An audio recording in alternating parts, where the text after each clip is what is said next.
They left me on the floor, face down, bleeding, in a house I paid for, then told people I was overreacting. I didn't scream when I hit the tile. I couldn't. My mouth was full of the copper taste of blood, and my lungs were too busy gasping for air.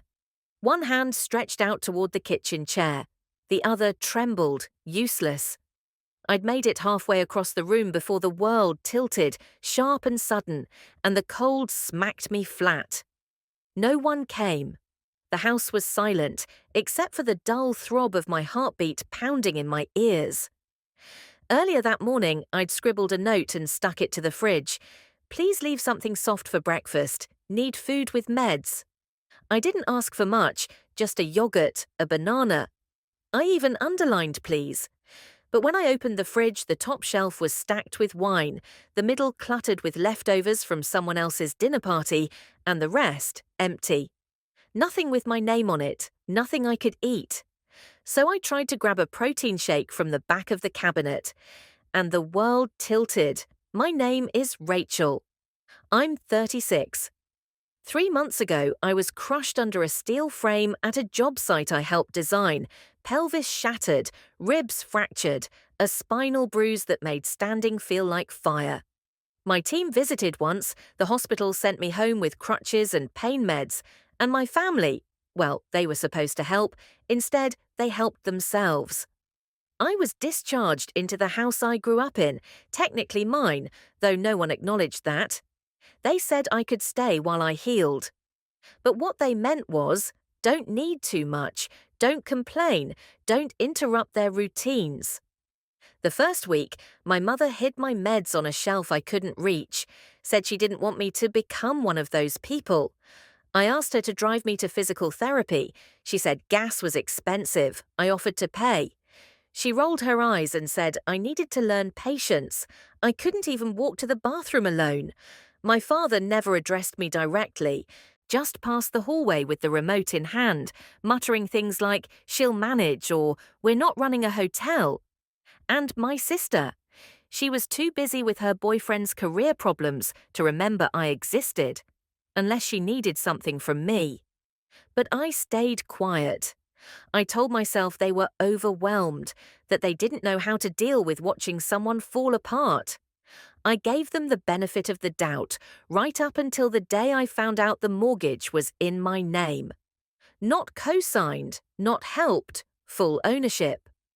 My signature, forged it turns out, on documents filed 8 years ago, the same year my grandmother passed and left everything to me. I remembered that family meeting. My sister said I wasn't emotionally stable to handle the estate. My mother nodded solemnly. They offered to take care of the details. I believed them.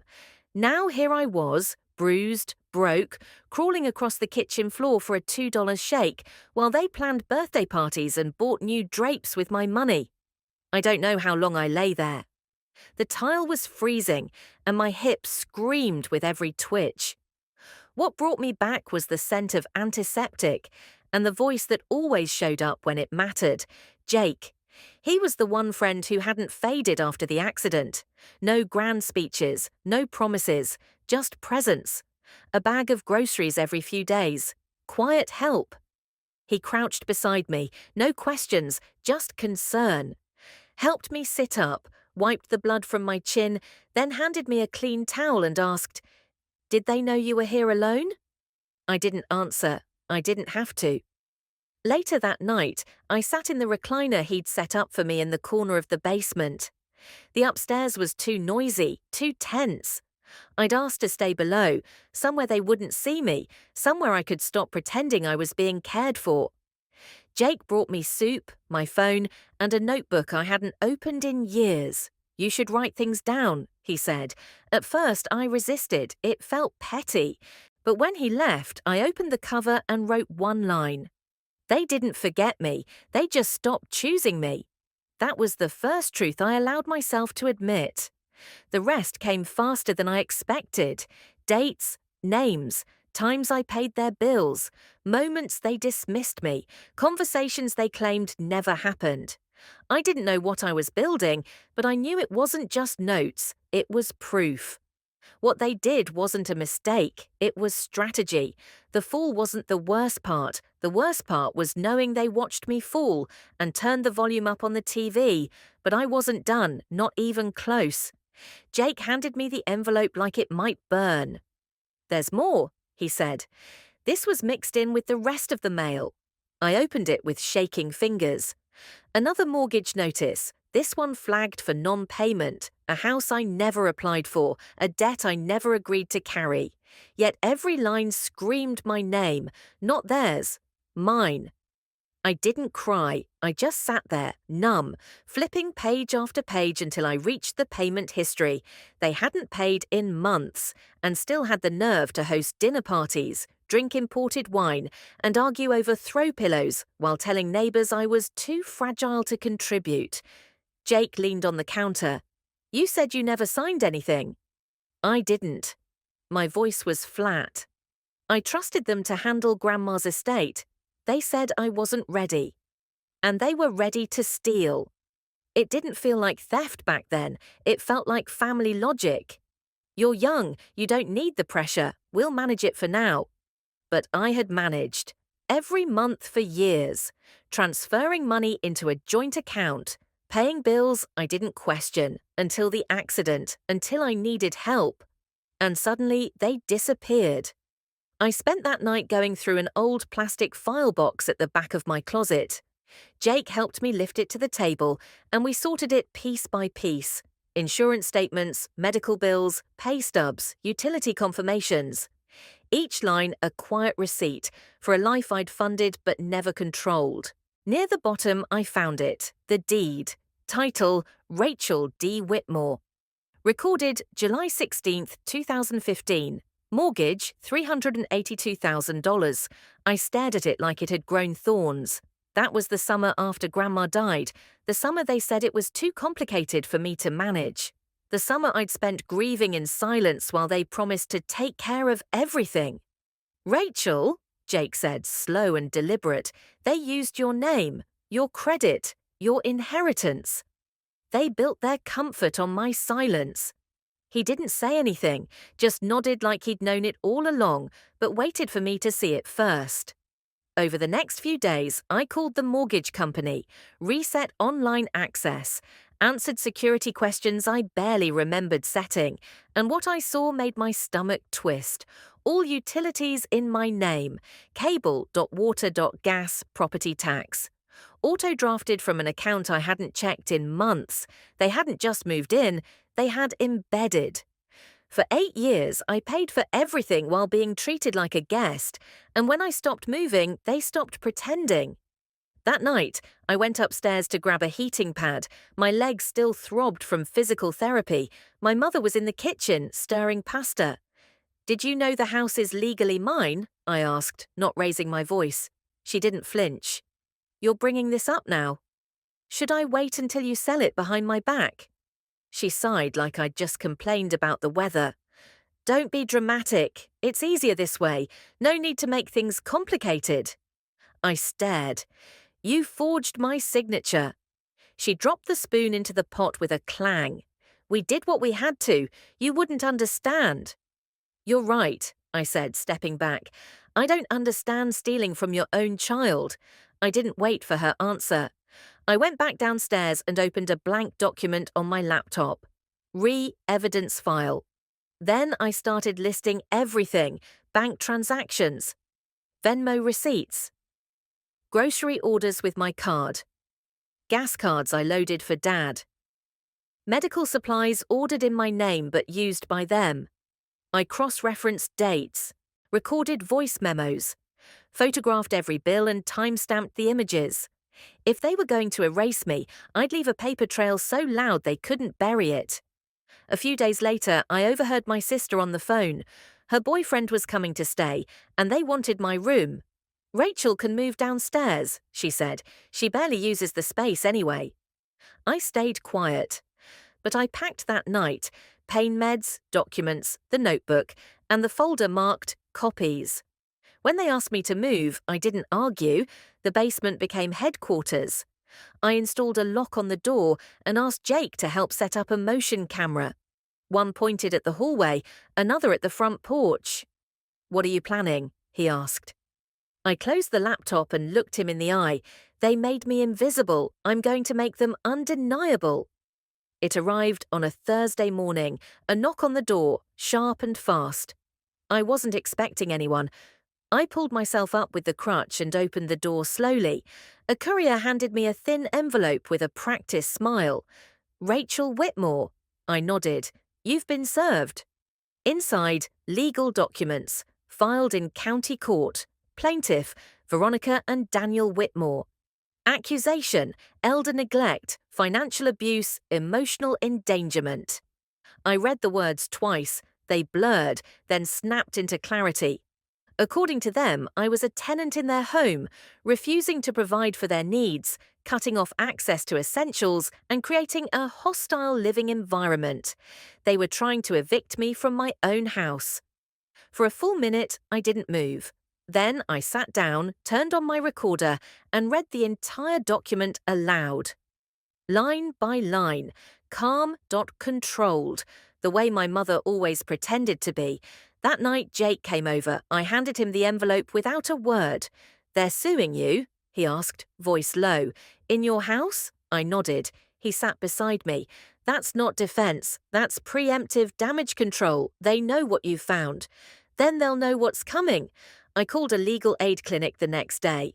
The intake volunteer transferred me to an attorney named Sheila Connors. I told her everything. She asked few questions. Her voice was brisk, clipped, professional. She didn't ask me how I felt. She asked me what I had. By the end of the call, I'd sent her over 30 documents. The deed, forged loan papers, financial statements, text message screenshots, audio clips. She emailed me the next morning. "This isn't just a defense, it's a counterclaim. Let's begin." The following week moved fast. Sheila filed motions for fraud, financial misappropriation, false tenancy claims, and misuse of personal funds. She issued a discovery request for all bank records connected to the shared accounts I'd set up years ago. While we waited for their response, Jake and I dug deeper. The old family laptop was still in the hallway closet. They never bothered to wipe it. Jake cracked the password in minutes. It was my birthday. Inside were folders dated years back, scanned tax documents, copies of checks, letters from banks, all with my name and their handwriting. They'd routed refunds to themselves, applied for payment deferrals without telling me. Once they even claimed household repairs under my health insurance, framing it as medical necessity. I kept compiling. I printed everything and sorted it into sections: property, medical, utilities, manipulations. By the time our court date arrived, the binder was 2 inches thick, but they didn't stop. The same week Sheila filed the counterclaim, my sister posted a vague status online. "Sometimes the people who cry abuse are the real abusers." No names, no direct reference. But the comment thread was filled with people speculating, offering support. She replied to one with, "They always twist the truth to stay the victim." I screenshot the whole thing and sent it to Sheila.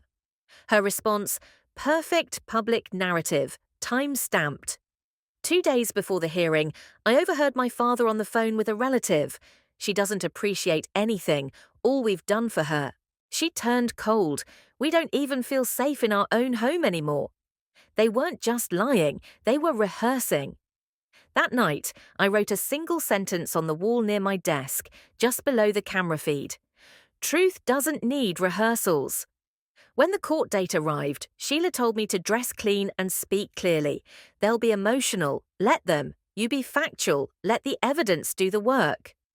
The courtroom was quiet. No drama, no gasps, just the click of pens and the weight of truth. Their lawyer spoke first, painting me as unstable, irresponsible, dependent on family charity, prone to emotional outbursts. I sat still. Then Sheila stood. She spoke of ownership, legal responsibility, financial trails. She handed the judge our binder, tabbed, indexed, dated. One document at a time. She didn't raise her voice. She didn't need to. We had the deed, the signatures, the voice recordings, the receipts. When she played the audio of my father saying, "She doesn't even know the house is in her name. We'll sell it before she figures it out," the judge looked up for the first time. My mother tried to interject. The judge silenced her. "This isn't a family dispute," Sheila said. "This is theft cloaked in kinship." We didn't get a verdict that day, but we didn't need it, not yet, because something shifted in that room, subtle but final. They knew their story had holes, and I was no longer silent. 2 weeks, that's what the judge gave them. 14 days to vacate, no appeal, no extensions. "The property," she said, "clearly and solely belongs to Rachel Whitmore." I didn't smile when I heard it. I didn't cry either. I just exhaled. Veronica slumped in her chair. Daniel muttered something about betrayal. My sister didn't look at me. She walked out before the judge even finished speaking. They left the courthouse without a word. Jake and I sat in silence for most of the ride home. I watched the trees blur past the window. No music, no celebration, just air that finally felt like mine to breathe. That afternoon the house was quiet. Not the usual quiet, not tense or bitter, just still. I went upstairs, slowly. I hadn't done that in weeks. In my old room, no, my room, I found a stack of empty boxes. I didn't ask who put them there, but I knew what they meant. The next day, Isabel and her husband came with a rental truck. They didn't knock. They walked in like they always had, like they still believed they had the right. Veronica cried as they packed, loud enough for neighbors to hear, but not once did she say my name.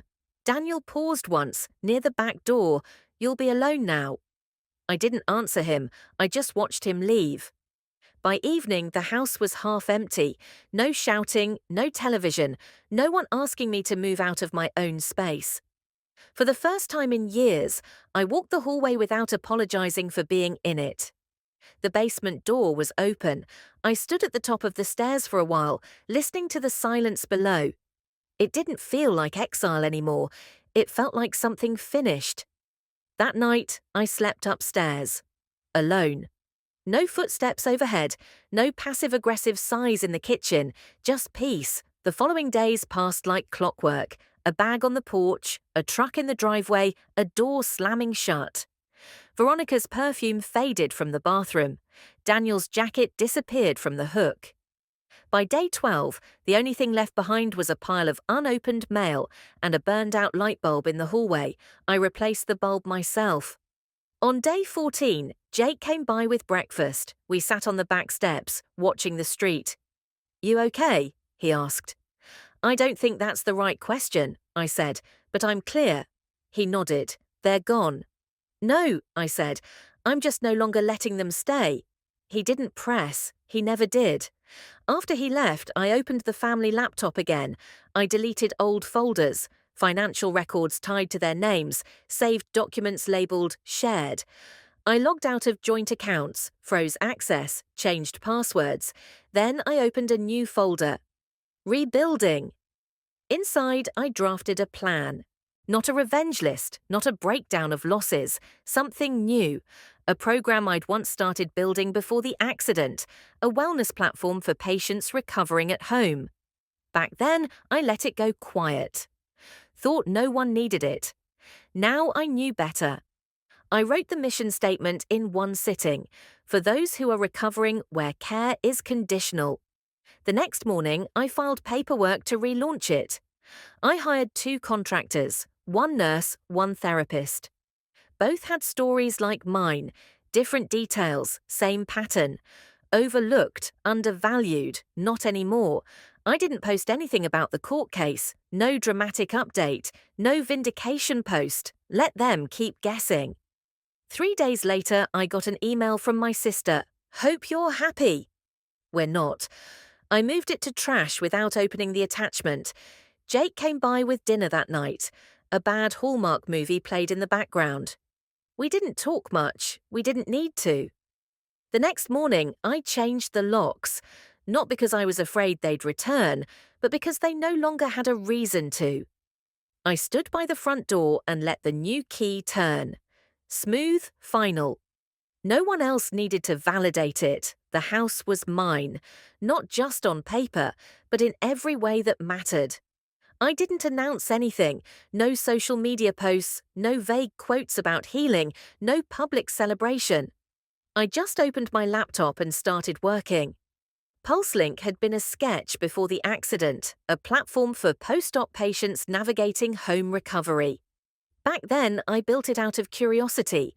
Now I built it out of necessity.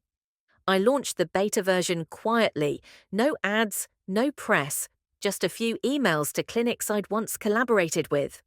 I wrote one sentence in the message. Some people recover in silence. We help make that safer. Within a week, we had 5 sign-ups.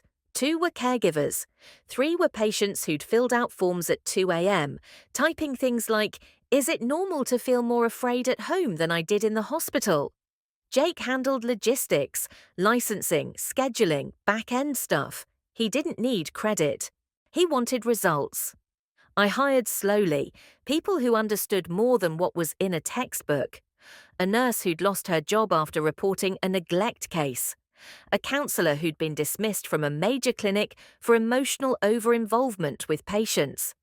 I didn't see that as a flaw, I saw it as proof they cared. One client messaged me anonymously.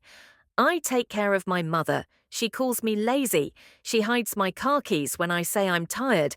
Everyone thinks I'm a saint. I just feel stuck." I didn't reply with pity. I replied with a direct question. "What do you need today that you haven't asked for?"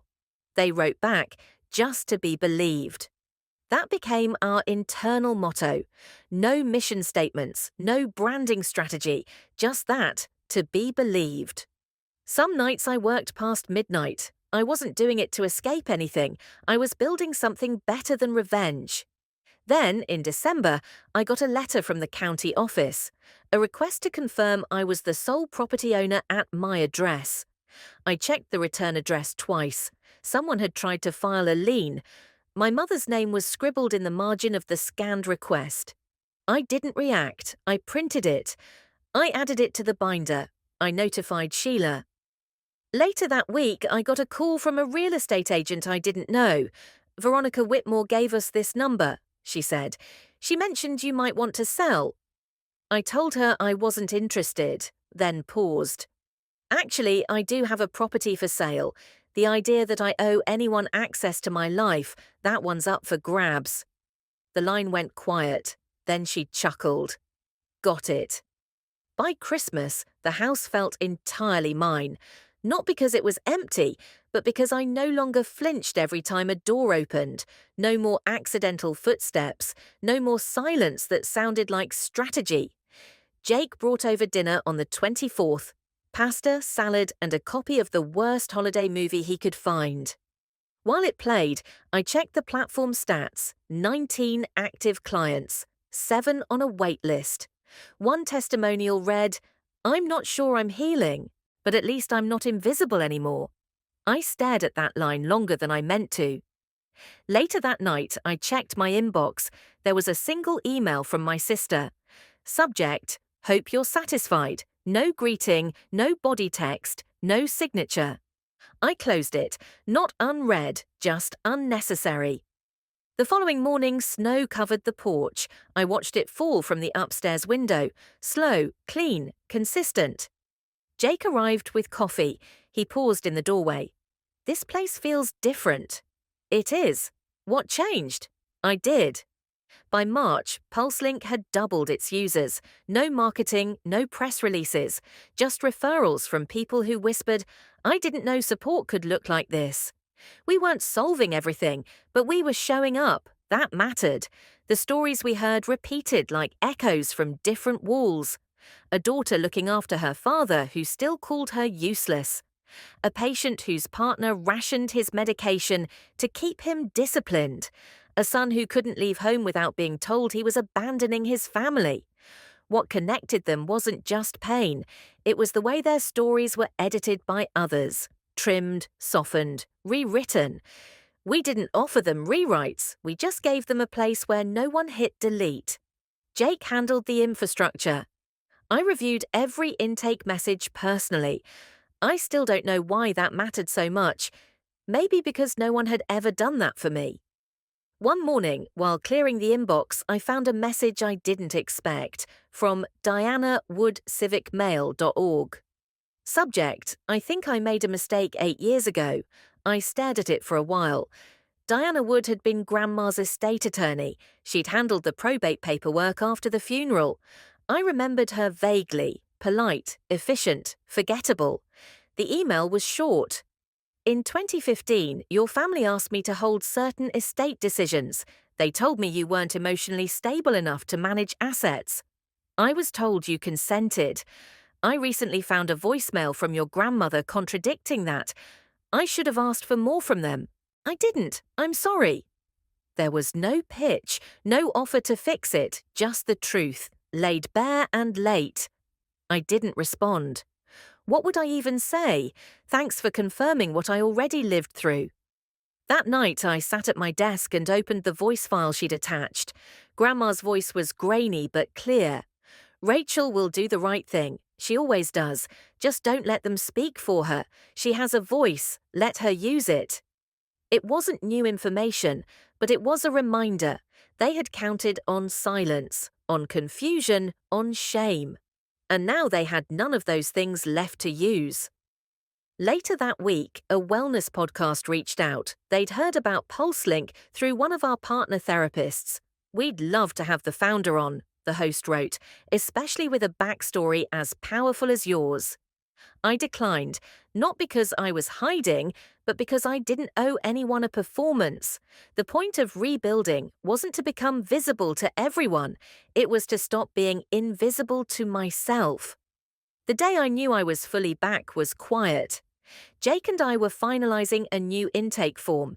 He asked, "Do you want to add a question about family support?" "No," I said. "I want them to define it themselves." He looked up. "You're not afraid it'll be messy?" "I hope it is," I said. Clean stories are usually fake. That weekend, I stood in the backyard, where the fig tree we'd nearly given up on was budding again. No ceremony, no big speech, just one thought. They told a version of me I never recognized. Now I live one they'll never edit. It had been almost 9 months since the court ruling, since the house emptied, since the last door closed behind them, and for the most part, they stayed gone. No calls, no letters. Just one email in January. 4 words. "You always needed drama." I archived it without reading the rest, but in July the silence cracked. Jake was restocking supplies for PulseLink when I got a knock at the front door. Not the courier kind, not a neighbor or delivery, just 3 soft taps, familiar in the wrong way. I opened the door halfway. My sister stood on the porch, arms tense at her sides. Behind her, a car I didn't recognize idled in the street. "We're not here to fight," she said. "We." Her husband stepped forward, holding a file folder. "I just need 5 minutes," she added. "Please." I didn't step aside, but I didn't close the door either. They said the words carefully, like they were coached. "We're trying to buy a house. We need co-signer verification." "Your name's still tied to a document from years ago," her husband said. "Technically, you're the primary contact. It wasn't about apology, it was paperwork." I asked them to wait on the porch, came back with my laptop, checked the file number, scanned the attached record. They'd submitted a loan application under an old joint family account I had shut down 7 months ago. I looked up. "You tried to use a dead file to build a new credit line." My sister's jaw tensed. "It's just a mistake in the system." "It's not," I said. "You hoped I wouldn't notice." Again. "I'm trying to start a family," she said suddenly. "We just need help."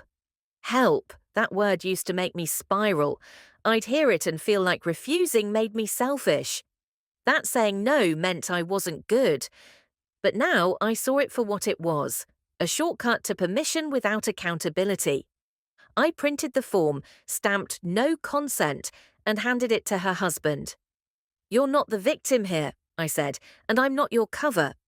She didn't argue, just turned and walked back to the car. That night, I got a text from an unknown number. "You've made your point. Hope you're proud." I blocked it. Not out of anger, but because access isn't earned through guilt. Later, Jake and I sat reviewing user feedback for PulseLink. A client wrote, "I moved out. They told the rest of the family I abandoned them, but I've never felt safer." Jake looked up. "Sound familiar?" I nodded. "It's always the same story in a different voice." "Do you ever worry they'll twist yours again?" "They already have," I said, "but I don't have to spend the rest of my life correcting people who lie on purpose." I paused, then added, "You don't owe truth to anyone committed to misunderstanding it." The next morning, I stood by the mailbox, holding their envelope, the one they left behind. I opened it. Inside, a typed letter, no apology, no ownership, just one final sentence. "We never meant to hurt you." That was the first honest thing they'd said, because they didn't mean to hurt me. They meant to use me without consequence. The damage was collateral, not central. I was never the point, just a name on the title, a signature on the check, a hand that reached too often and asked too little. I lit the letter in the sink and let it burn down to ash. Jake walked in halfway through. "You good?" "I'm done keeping the pieces of people who don't see me whole." The message came in late, time-stamped 2:16 a.m. The sender's name was just initials. E.C. At first, I assumed it was another intake form, someone looking for care, direction, answers. But it wasn't a request, it was gratitude. "I found your platform through a nurse at a community clinic. I've been out of surgery for 6 weeks and back home for 5.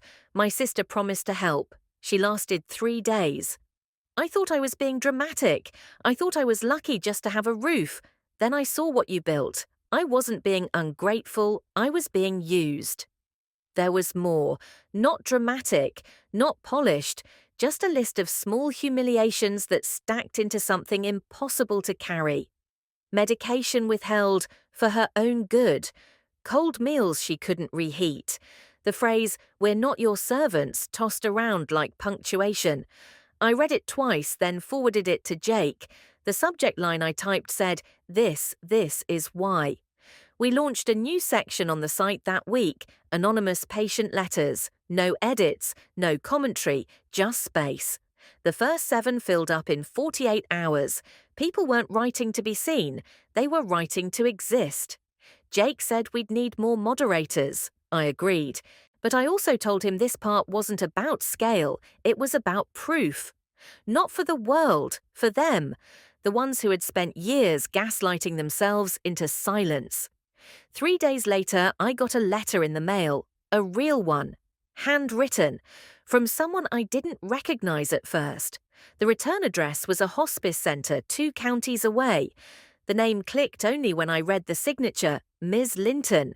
She had been my high school counselor. We'd spoken maybe 5 times. The last time, I was 17 and refusing to attend a family session the school had suggested. Her note was short. "You said once that nobody listened unless you were falling apart.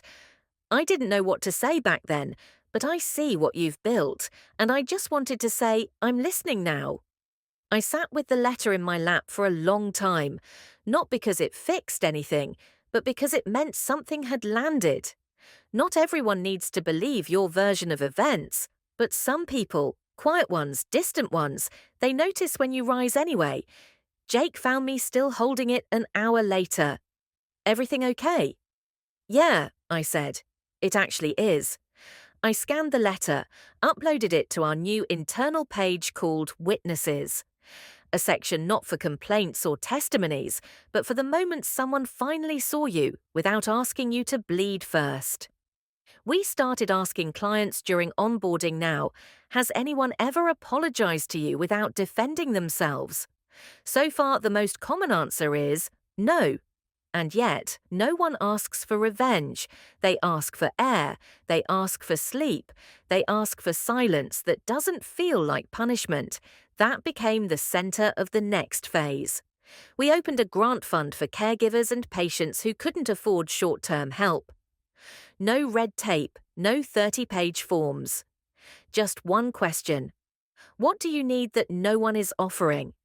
One applicant wrote, I just need a place where I'm not blamed for needing help. Another, I don't need more strength. I need someone to carry it with me. We approved both. By September, we'd helped 64 people directly. Quietly. No fundraising banners. No branded hashtags. I didn't share stats. I didn't reach out to the family. There was nothing left to prove. The last email I got from my sister was short. One day, you'll regret all this. I didn't reply, I just added it to the folder labelled unactioned. That was the new rule. Not everything required a response. Some things were just what they were, proof that I'd left the right rooms. One evening, I walked the backyard path. The fig tree was blooming again. It had taken years. No celebration, no audience. But it bloomed anyway. At the base of it, I buried a copy of the house deed, the old one, the one with their forged signatures, their handwriting, their lies. Above it, I placed a small stone, not a gravestone, a marker, for the line they crossed and the one I'll never let anyone cross again.